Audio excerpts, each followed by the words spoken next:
One of the doctors at the hospital came to me one evening at work and said, Jill, have you got any dingo urine, or could you collect me some dingo urine? And I said, what for? He said, I've just planted a new grove of olive trees and the kangaroos are eating them to pieces. Do you have any? I said, well, the way we house our animals, it would be very difficult to get the urine, but I can collect the poo for you.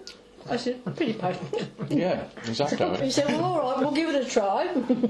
So anyway, in due course, I go around every day and normally pick up the poo and put it in a bag so that we could keep the odour. So I phoned him and I said, look, I've got the poo. He said, well, I'll come and get it. And he came out in his nice SUV and he had an esky in the back. A cool box, yeah.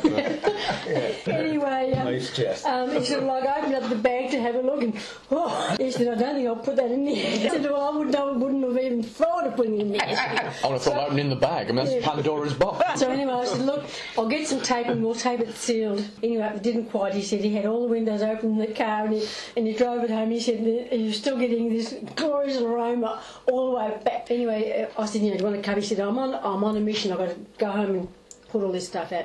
His wife had offered to do it and he said, no, I better do it. I said, make sure this is a man's job. Make sure you got gloves on. So I don't know where he put it.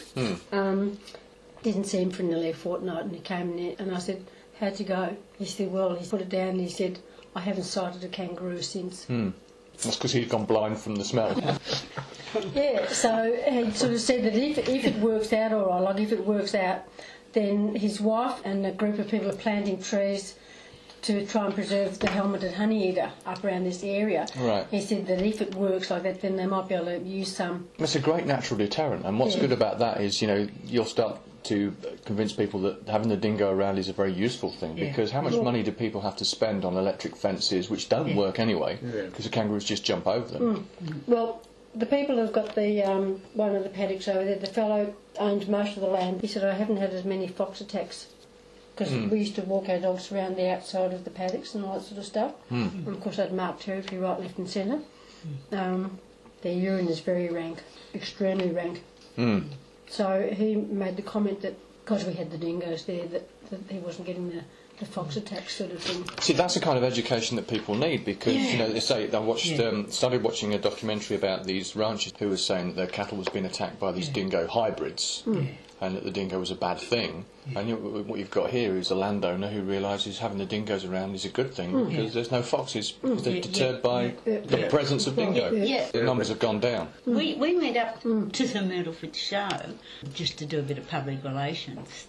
We thought we were going to come in for a really torrid time, and it was the day after they announced that the dingo was listed as a threatened species, and I really went up there feeling quite nervous. You were ready for a punch-up or something, But anyway, most people said things like about time. And we had one farmer that came along and he said, I've got a pet dingo at home. It comes round me when I go around the sheep. And I said, well, do you have much trouble with foxes? He said, no. He said, I don't. I said, do you know why? He said, no. I said, well, your dingo's marking its territory all the time you're taking it round. And I said, it's deterring the foxes.